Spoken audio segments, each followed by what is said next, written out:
My dear student, তোমাদের সকলকে study with zero point চ্যানেলে স্বাগত। আশা করছি তোমরা সবাই ভালো আছো। আমার প্রিয় ছাত্র ছাত্রী যারা 2024 সালে উচ্চ মাধ্যমিক পরীক্ষা দিতে চলেছো, তাদের জন্য আজকের আমি একটি গুরুত্বপূর্ণ বিষয় আলোচনা করতে চলেছি। আর মাত্র কয়েকটা দিন পরে তোমাদের ফাইনাল পরীক্ষা। এই ফাইনাল পরীক্ষার জন্য তোমরা তোমাদের পরিবেশবিদ্যা বিষয় থেকে কোন প্রশ্নগুলোকে 8 মার্কসের প্রশ্ন হিসাবে রেডি করবে, তা একেবারে লাস্ট মিনিট সাজেশান হিসাবে প্রত্যেকটি অধ্যায় ভিত্তিক আমি কতকগুলি করে প্রশ্ন তোমাদের সামনে তুলে ধরছি। এই প্রশ্নগুলো একেবারে ফাইনাল পরীক্ষার জন্য রেডি করে যেও, এখান থেকে তোমরা 100% কমন পাবে। তো চলো আর বেশি দেরি নয়, আমরা প্রশ্নগুলো অধ্যায় ভিত্তিক দেখে ফেলি কোন প্রশ্নগুলোকে 2024 সালের ফাইনাল পরীক্ষার জন্য আমরা রেডি করব একেবারে লাস্ট মিনিট সাজেশান হিসাবে। প্রথম অধ্যায় জীববৈচিত্র্য। ফার্স্ট, জীববৈচিত্র্য বিনাশের কারণগুলি সংক্ষেপে আলোচনা করো। এই প্রশ্নটা খুব ভালো করে তোমরা রেডি করো, তোমাদের প্রায় 100% চান্স এই প্রশ্নটা আসার। সেকেন্ড, পরিবেশগত ভারসাম্য বলতে কী বোঝো, উদাহরণসহ এর গুরুত্ব আলোচনা করো।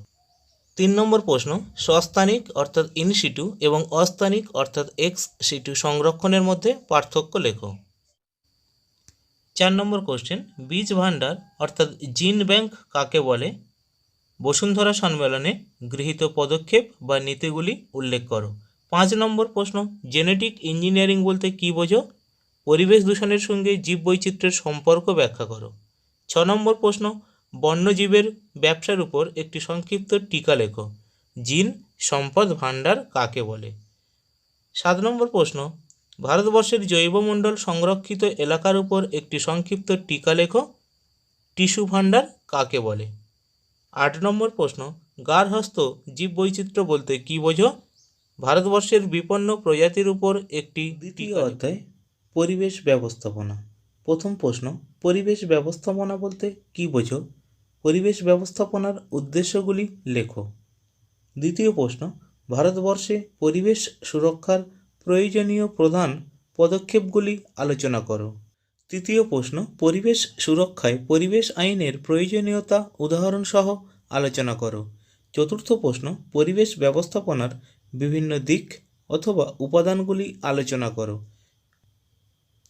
পঞ্চম প্রশ্ন, পরিবেশ সচেতনতা বাড়িয়ে তোলার জন্য শিল্প সংস্থাগুলির ভূমিকা সংক্ষেপে আলোচনা করো। তৃতীয় অধ্যায় সুস্থায়ী উন্নয়ন। প্রথম প্রশ্ন, সুস্থায়ী উন্নয়ন বলতে কী বোঝায়, বর্তমান এবং ভবিষ্যৎকালের জীবনযাত্রার মান উন্নয়নের ক্ষেত্রে সুস্থায়ী উন্নয়নের আবশ্যকতা বা প্রয়োজনীয়তা ব্যাখ্যা করো। দ্বিতীয় প্রশ্ন, সুস্থায়ী উন্নয়নের সংজ্ঞা দাও। সুস্থায়ী উন্নয়নের প্রধান লক্ষ্যগুলি উল্লেখ করো। তৃতীয় প্রশ্ন, জীবাশ্ম জ্বালানির সুস্থায়ী ব্যবহার কি সম্ভব, উদাহরণসহ আলোচনা করো। চতুর্থ প্রশ্ন, বাস্তুতান্ত্রিক উন্নয়নের সংজ্ঞা দাও। বাস্তুতান্ত্রিক উন্নয়নের সঙ্গে আর্থসামাজিক উন্নয়নের সম্পর্ক আলোচনা করো। চতুর্থ অধ্যায় সুস্থায়ী কৃষি। প্রথম কোশ্চেন, সুস্থায়ী কৃষির সংজ্ঞা দাও। সুস্থায়ী কৃষির কর্ম পরিকল্পনা সম্পর্কে সংক্ষেপে লেখো। দ্বিতীয় প্রশ্ন, ভারতের জাতীয় স্তরে কৃষির উন্নতিকল্পে গৃহীত পরিকল্পনা সম্পর্কে আলোচনা করো। 3 নম্বর প্রশ্ন, মাটির রক্ষণাবেক্ষণের কয়েকটি পদ্ধতি উল্লেখ করো। ফসল উৎপাদনে মাটির গুরুত্ব আলোচনা করো। 4 নম্বর প্রশ্ন, কৃষি রাসায়নিক বলতে কী বোঝো, পরিবেশের উপর কৃষি রাসায়নিকের প্রভাব ব্যাখ্যা করো। 5 নম্বর প্রশ্ন, সুস্থায়ী কৃষি ব্যবস্থাপনায় জৈব সারের গুরুত্ব আলোচনা করো।